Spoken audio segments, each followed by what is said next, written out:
បើមិនភ័យល្អរបស់នេះមិនមើលប្រុសមិនល្អប៉ុន្តែគេមិនអាចបែកគ្នាបានតើគូធ្វើយ៉ាងម៉េចទៅសាប់មួយនេះទៅតែចេញថ្មីទៅខ្ញុំទិញយកមកឲ្យឯងលាំង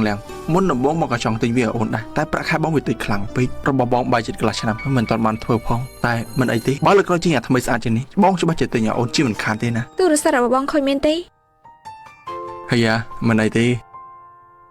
បើអញ្ចឹងអូនឲ្យទូរស័ព្ទវិញទៅបងមិនល្អទៅដឹងអីលះខ្ញុំទៅបន្ទប់ទឹកហើយហេតុអីក៏ឯងឲ្យគាត់ទៀតហើយចាប់តាំងពីឯងនៅជាមួយគាត់ឯងតែចំណាយគាត់រហូតមកដល់ពេលនេះឯងចំណាយគាត់អស់ប៉ុន្មានហើយថ្ងៃនៃក្តីស្រឡាញ់នេះឯងមិនទេស្វាជើឲ្យគាត់មួយគូតែគាត់បានឲ្យអីមកឯងវិញទៅគាត់បានទិញខ្សែកមួយនេះឲ្យខ្ញុំគាត់បាននិយាយថាគាត់ដាក់ទិញច្រើនហាងហើយទៅប្រត់ទៅទិញបានខ្សែកមួយនេះប្រូម៉ូសិនថ្ងៃ Valentine ទិញភ្លាម free កាដូភ្លាម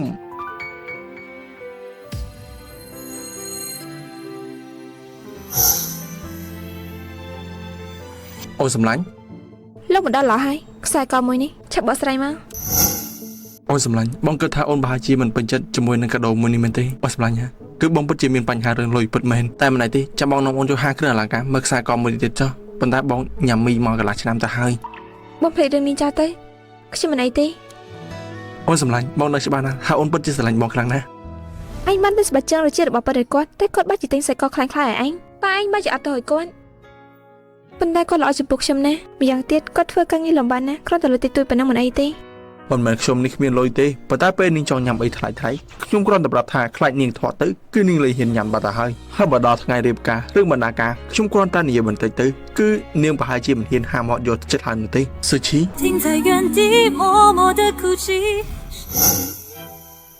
គេជាណាទៅ给我男朋友立冬សួស្ដីអាយ៉ាអូនណាហេតុអីមិនអូនបាត់ទៅយូរម៉េចមកមុននេះម៉ាក់បងខំមកថាគាត់ចង់ជួបអូនពិតមែនប៉ុន្តែពេលនេះបងគឺគ្មានលុយទេ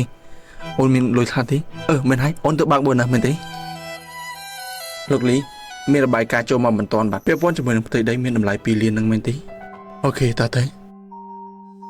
ហើយយ៉ាសាជីតើគាត់ធ្វើការស្អីគេដែរទៅផ្ទៃដីមួយនេះពិតជាគួរចាប់អារម្មណ៍ណាស់មុននេះលោកកំពុងនិយាយដល់ដីកន្លែងណាដែរទៅ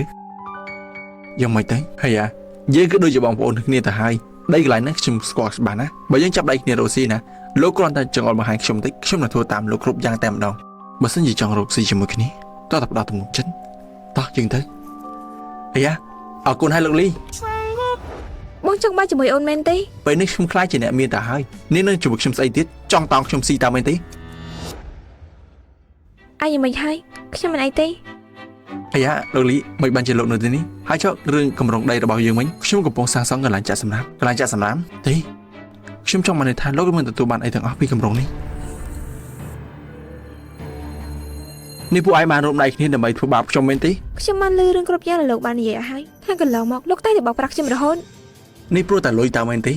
មិត្តភ័ក្តិរបស់នាងបាននាំទៅជួបមនុស្សប្រុសដែលមានលុយជាងខ្ញុំហើយមែនទេបានជានាងមកធ្វើបែបនេះដាក់ខ្ញុំតាមពិតទៅនៅក្នុងចិត្តរបស់មនុស្សស្រីគឺមិនបានសំខាន់នៅលើលុយទេគឺក្តីស្រឡាញ់និងភាពស្មោះត្រង់ទៅកាន់នាងហើយមនុស្សប្រុសដែលសុំលុយមនុស្សស្រីចាយ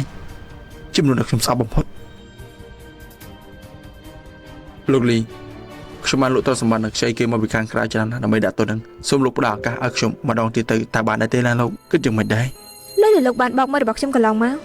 បុគ្គលមកវិញមកអូខ្ញុំសងលោកលីលើកទោសខ្ញុំផងលើកទោសទេខ្ញុំមិនអត់ទោសឲ្យលោកទេ